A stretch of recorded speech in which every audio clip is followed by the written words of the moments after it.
ഇങ്ങനെ ഒരേപോലെ പോയിക്കൊണ്ടിരിക്കുമ്പോൾ എന്തെങ്കിലും ഒരു ചേഞ്ചിന് വേണ്ടിയിട്ട് ഞാൻ ആദ്യം പോവുക സലൂണിലേക്കാണ് കേട്ടോ. നല്ലൊരു സലൂണിൽ പോയിട്ട് ഹെയർ ഒന്ന് വാഷ് ചെയ്ത് നമുക്കിഷ്ടപ്പെട്ടൊരു ഹെയർ കട്ടൊക്കെ ചെയ്ത് സ്റ്റൈൽ ചെയ്ത് മിററിൽ ഇങ്ങനെ നോക്കുമ്പോൾ നമുക്കൊരു സാറ്റിസ്ഫാക്ഷനും ഒരു ഫ്രഷ് ഫീലിങ്ങും കിട്ടൂലേ.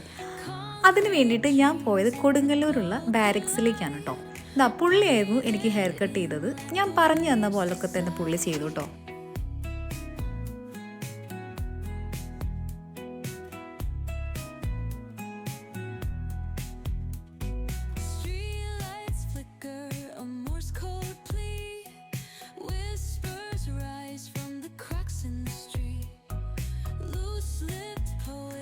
അങ്ങനെ ഹെയർ കട്ടൊക്കെ കഴിഞ്ഞു. ഞാൻ പറഞ്ഞു കൊടുത്ത പോലെ തന്നെ പുള്ളി കട്ട് ചെയ്ത് തന്നു കേട്ടോ. പിന്നെ വീഡിയോ എടുക്കുക എന്ന് പറഞ്ഞപ്പോൾ അതിന് വേണ്ടി പുള്ളി ഹെയറൊക്കെ ഒന്ന് ജസ്റ്റ് ഒന്ന് സെറ്റ് ചെയ്ത് തന്നുകൊണ്ടിരിക്കുകയാണ് എനിക്ക്. പിന്നെ അത് കഴിഞ്ഞിട്ട് നമ്മൾ ആസ് യൂഷ്വൽ കുറച്ച് ഷോയും കാര്യങ്ങളൊക്കെയാണ് ഇവിടെ നടക്കണത്.